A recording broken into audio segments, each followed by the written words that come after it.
Stop everything, Lakers fans, because this matchup with Oklahoma City may decide whether Los Angeles is a real playoff threat or just surviving on reputation. Welcome back to the channel. Before we dive in, hit that like button, subscribe if you love smart Lakers coverage, and tell me in the comments right now, can Los Angeles actually steal Game 1 in Oklahoma City? Because this series has layers, injuries, pressure, history, and one giant question hanging over everything. How long can the Lakers survive without Luka Doncic? Yes, that is where we have to begin. Lakers versus Thunder, round 2, finally arrives on Tuesday night instead of Sunday, and that matters more than people realize, because the extra rest gives Los Angeles 3 more days to breathe, heal, watch film, and prepare for the most complete team in the Western Conference. It also gives Oklahoma City time to manage its own problem, because Jalen Williams, J-Dub, is dealing with a grade 1 hamstring strain. He is not just some rotation piece. He is their second offensive engine,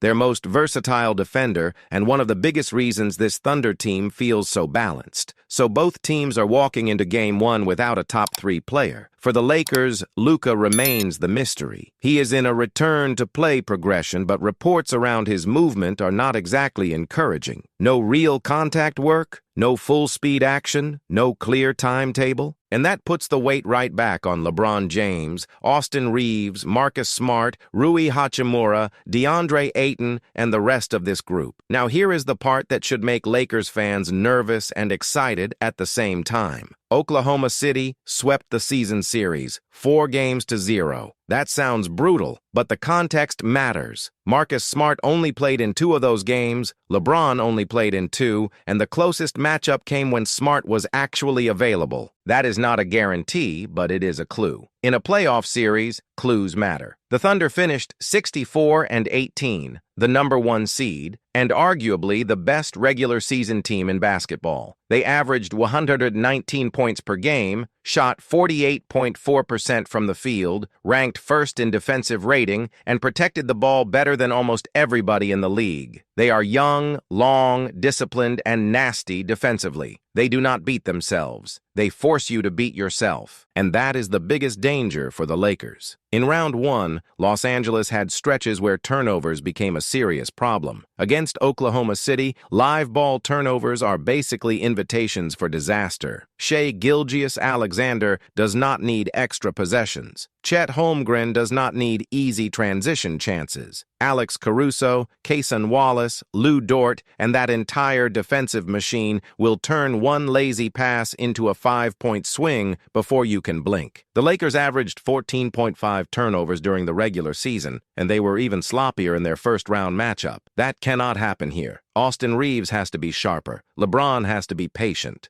Marcus Smart has to make simple reads. Even the entry passes to Ayton need to be clean, because Oklahoma City lives in passing lanes. They are not just athletic, they are calculated. But this is not some hopeless matchup. Los Angeles has real paths to make this series uncomfortable. The first one is 3-point shooting. Believe it or not, through the early playoff run, the Lakers have been one of the best 3-point shooting teams in the postseason. Rui Hachimura has been locked in. Luke Kennard finding a rhythm would be massive. Smart hit threes against OKC during the year. If Los Angeles can space the floor, force the Thunder defense to rotate, and punish help, suddenly this becomes a different conversation. Rui might be one of the biggest swing pieces in the entire series. He will likely spend time guarding Chet Holmgren, and that is a tough assignment. Chet can drag him out to the 3-point line, shoot over smaller defenders, attack off the bounce, post up, and still protect the rim on the other end. If Rui can make Chet work defensively, hit corner threes, and hold his own without fouling, that changes the math for the Lakers. Then there is DeAndre Ayton. Let us be honest. His regular season numbers against Oklahoma City were not good enough. In 4 matchups, he averaged under 6 points and under 5 rebounds. That cannot be the version Los Angeles gets now. Ayton does not need to dominate the series, but he absolutely has to be present. He has to rebound, finish, protect the paint, screen with force, and make Isaiah Hartenstein feel him. If Ayton disappears, the Lakers' margin for error almost vanishes. The good news is that this is not the Rockets series. Oklahoma City is not built around crashing the offensive glass every single possession. The Thunder are not a second-chance monster in the same way Houston was. That helps the Lakers because rebounding has been a weakness all year,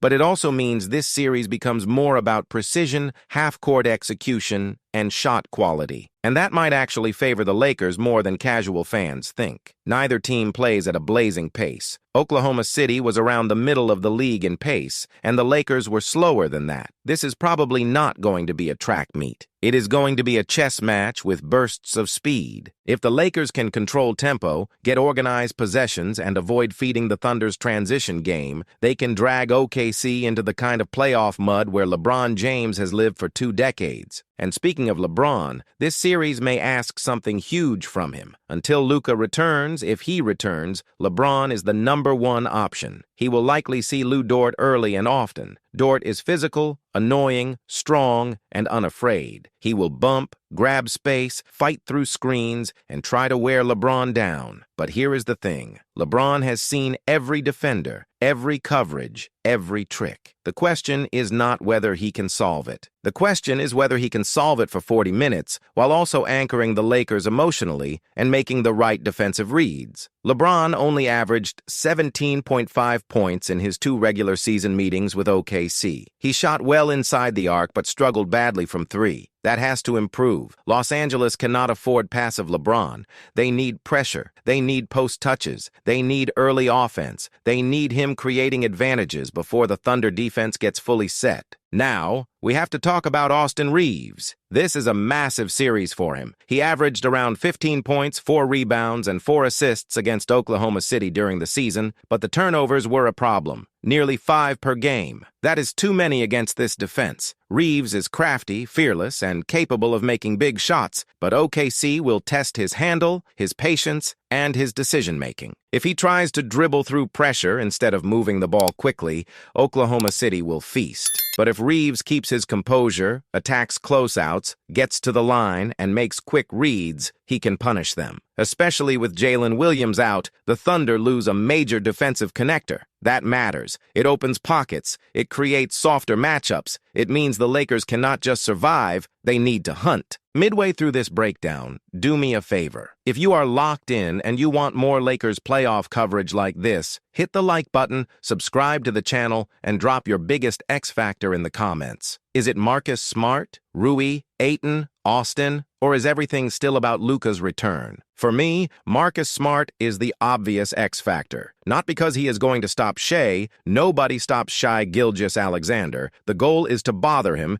interrupt rhythm, make every touch heavier, and force him to work through bodies. Shai averaged 28 points per game against the Lakers during the season, while shooting 55% from the field. That is elite. That is terrifying. That cannot continue untouched. Smart has the strength, timing, hands, and attitude to make Shai uncomfortable. He will pick him up. He will swipe down. He will absorb contact. He will sell physicality back to the officials. And most importantly, he gives the Lakers someone who actually enjoys that matchup. You need that in the playoffs. You need a defender who does not look at Shai like a problem, but like a challenge. The Lakers will need multiple looks. Smart starts on Shai, but LeBron may switch onto him late. Reeves may get caught in actions. Rui may show help. Ayton has to decide between drop coverage, hedging, or stepping up higher. That is where Oklahoma City becomes dangerous. Shai is not just a scorer. He manipulates help. He waits until your big takes one wrong step. Then he gets to that mid-range pocket, draws the foul, or kicks to a shooter. And do not ignore Chet. His regular season numbers against the Lakers were not overwhelming, but he did not need to be overwhelming. He averaged around 11 and 7 in limited minutes, and OKC still swept. In a playoff setting with J-Dub out, Chet's responsibility could rise. That means more touches, more spacing, more rim protection, and more chances to punish mismatches. Oklahoma City's defense is the headline, though. First in defensive rating, top tier in steals, top tier in blocks. They close space fast. They rotate like veterans. They make you feel crowded. The Lakers cannot rely on slow developing actions because OKC will blow them up. Los Angeles needs early screening, quick decisions, strong spacing, and purposeful cutting. Every possession needs intention. Luke Kennard could quietly matter here. Against a defense this aggressive, one shooter changing the geometry can open everything. If Kennard hits 2 early threes, suddenly the Thunder cannot load up the same way. If he misses or hesitates, OKC will shrink the floor and dare the Lakers' stars to beat multiple bodies. The same goes for Rui. The same goes for Smart. Even Ayton's short-roll decisions matter. This series will punish hesitation. Oklahoma City is too fast, too smart, and too connected defensively. Now, let us address the Luka factor. Lakers fans want the miracle return. They want the moment where he walks back in, changes the offense, and turns the series upside down. But right now, it is hard to build a real prediction around him. The information is too unclear. If he is not doing contact work, not moving at full speed, and not progressing quickly, then the Lakers have to prepare like he is unavailable until proven otherwise. But even the possibility matters. If Los Angeles can steal one road game and come home tied 1-1, suddenly the pressure shifts. Suddenly, Oklahoma City has to think about Luka potentially returning in Los Angeles.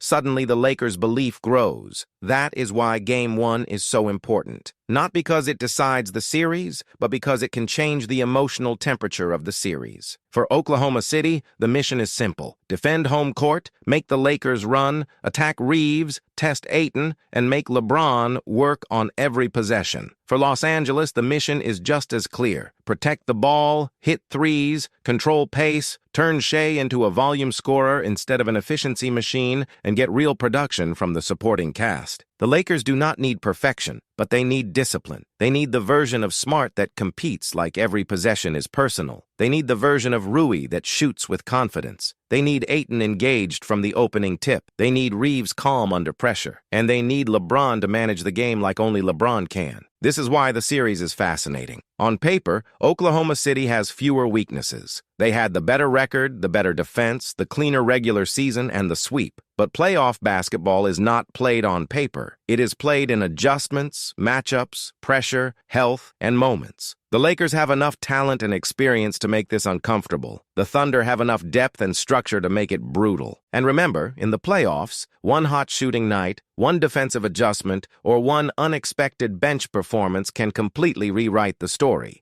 especially when stars are injured and every single late possession starts to feel heavier than the last. So here is my biggest question. Can Los Angeles survive the first wave? Because you know Oklahoma City will come out flying. The crowd will be loud. Shea will attack early. Dort will be physical. Chet will challenge shots. The Lakers cannot spend the first quarter feeling things out. They have to hit first, or at least absorb the hit without falling behind by 15. If they do that, this series gets interesting fast. If they do not, Oklahoma City's defense can turn one bad stretch into a blowout before halftime. At the end of the day, Game 1 is about belief. The Lakers need to prove they belong in this matchup, not just to the Thunder, not just to the media, but maybe to themselves. They know they got swept. They know the numbers favor OKC. They know Luka's status is uncertain, but they also know one road win changes everything. So Lakers fans, before you leave, hit the like button if you enjoyed the breakdown, subscribe for more NBA playoff coverage, and comment your prediction below. Who wins this series, and what is the one matchup that will decide it?